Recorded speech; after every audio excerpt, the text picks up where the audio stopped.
Left of the box.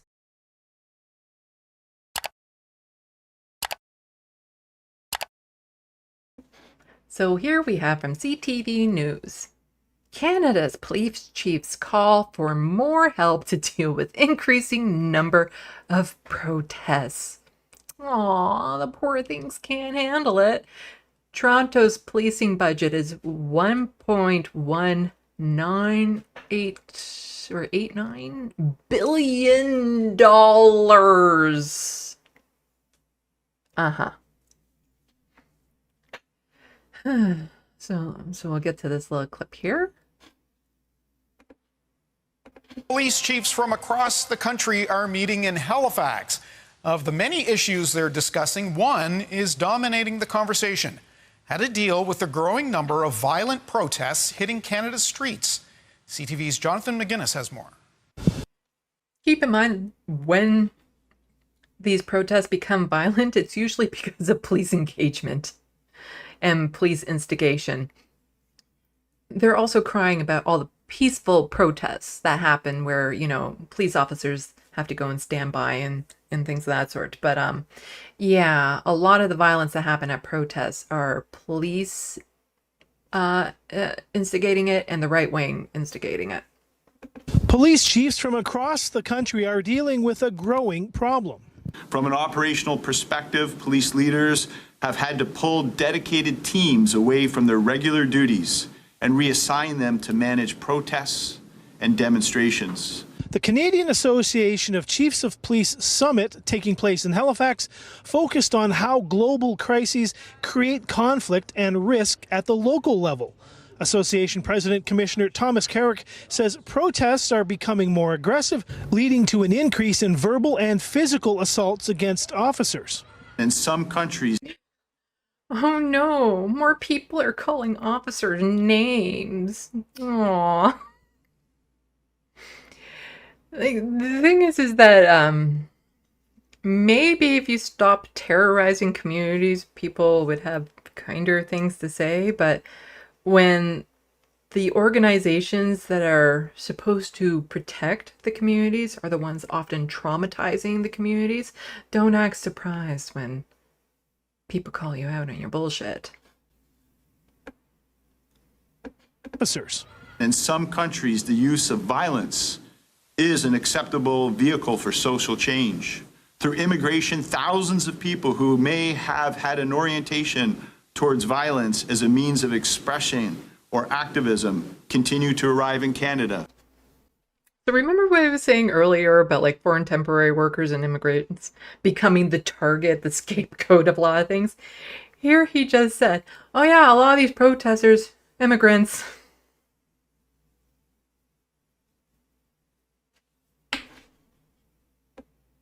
Just back that up. Towards violence as a means of expression. People who may have had an orientation towards violence as a means of expression or activism continue to arrive in Canada every year. To allow police to No. You see, those bad ones in other countries who don't respect their authorities there, they come here and they bring those bad habits here of not respecting the authorities. Really, it's the immigration that's causing like this uptick in people not tolerating the oppression of the authorities anymore. Just give me a break. Again, the vast majority of any sort of violence that happens at these protests are instigated by the police. It's the vast majority of protests that happen in this country are peaceful. They're peaceful. Calling a police officer name. Yes, that type of thing can be violence, but you know, they kind of that's part of their job. But they're also very biased on which ones they call violent versus which ones they don't. And they usually get very cozy with right-wing protesters. There's a reminder clip of that I'll show in just a moment. But, you know, it's funny how, you know, when you're protesting a genocide that's happening in Gaza, suddenly it's an unruly crowd and they're protesters and they become violent. Versus, you know, with the Freedom Convoy, who could set up bouncy castles and hot tubs and occupy a city for almost a month. Yeah. properly react to heated demonstrations, the president of the CACP is asking for an increase in financial support from the government to help with recruitment and training and to buy equipment. Basically, they want to make it more militarized. Like, look at that. They want to become an army. Is asking for an increase in financial support from the government to help with recruitment and training. Okay, everything that you just saw on screen there will not help the people. Like, all it does is make the police more dangerous, to make them like these little militias that run the country. Like, really? Really? They just want to look cool. They want to cosplay video games.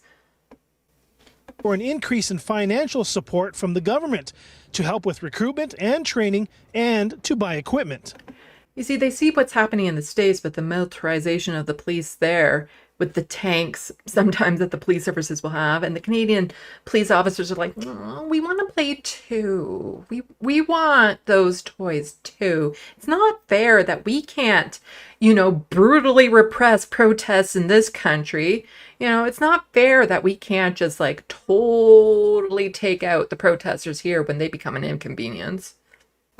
Police services were never built and designed to sustain the ongoing demands. The overtime is not sustainable. We will burn officers out. Really? Really? Is that a promise? Is that a promise that you'll burn officers out and there won't be as many? Can you promise that if we keep this up? Promise? Local issues can also lead to confrontation. Violent. So remember, these are all immigrants here. According to this guy, this is all immigrants. Clashes erupted in Halifax back in 2021 over the removal of tent encampments. The city's new police chief says, yeah, all the people protesting tent encampments are immigrants. Sarcasm. Yeah. I've shown plenty of videos on this channel before of how absolutely brutal the police are when it comes to destroying tent encampments. And a lot of those people, we'll get into the housing situation here in Ontario specifically in just a moment, but not immigrants. Because the thing is that in order to immigrate to this country, like as an immigrant as opposed to like a refugee or something like that, you already need to be basically financially stable, have a place to go, supports and things of that sort. So the people at the housing encampments that are protesting stuff, I would imagine that a lower percentage of them would be immigrants. I don't know for sure. It's just my educated guess. his force now deals with protests differently. HRM has taken some strident steps in terms of, creation of a community safety team, which has, their focus is on dealing from these issues, which allows the police, who may still be involved to some level, but not necessarily always at the front. And to keep an eye on protests that are growing in frequency and intensity. And Todd, there is one more safety measure Commissioner Carrick is asking for, and that is to make it illegal to publicize any personal information about police officers, things like their home address, for example. That's a practice commonly known as doxing. Okay, now, this is sneaky, what he just said there. Like, not the reporter, but what the police are saying about, like, oh, the personal information. I think they're being a little sneaky there. Like, I don't agree that a police officer's home address should be published. That is doxing, and I do not agree with that. However, something that is available for a lot of people is the salaries of what these police officers make. Part of sunshine lists in this country, where public sector workers who make over $100,000 a year. And so what often happens after a protest and a cop gets seen brutalizing, assaulting a protester, they find out who that cop was. They go to a sunshine list and they post, oh, this cop was making over $100,000 a year. I think that's what they're concerned about. Like, or I've pointed out many cases where it's like, oh, this cop was held accountable. They were demoted for a couple years. But when you look at how much they're still making, even after the demotion, they're still making over 100K a year. They don't want that information out. They don't want out the fact that even the things that they do to hold themselves accountable, like demotions and stuff like that, has basically zero impact on the police officer. Doesn't affect their life whatsoever. You know, they maybe can't get one extra luxury that year. But it's really, I think that is what they're concerned about. Like here you have the police literally, as I was saying, making immigrants a scapegoat for, you know, the increased violence and protests and stuff, as opposed to, you know, the systemic issues that are going on when it comes to people who are in unhoused encampments and, you know, the genocide happening in Gaza that Canada is supporting. And, you know, instead of dealing with those issues, we're just going to blame the immigrants for being more violent at these protests. Anyway, let's get back to the sandbox. And before I do that, I remembered there was one other super quick clip that I wanted to get to. When I was talking about Canada's police chiefs and stuff, totally irrelevant to really just throw it back in now, but I promised it, so I want to show you what this little clip was as a reminder of, you know, who these people are, the police. So this was the police at the blockade at Coutts border. That's the Freedom Convoy.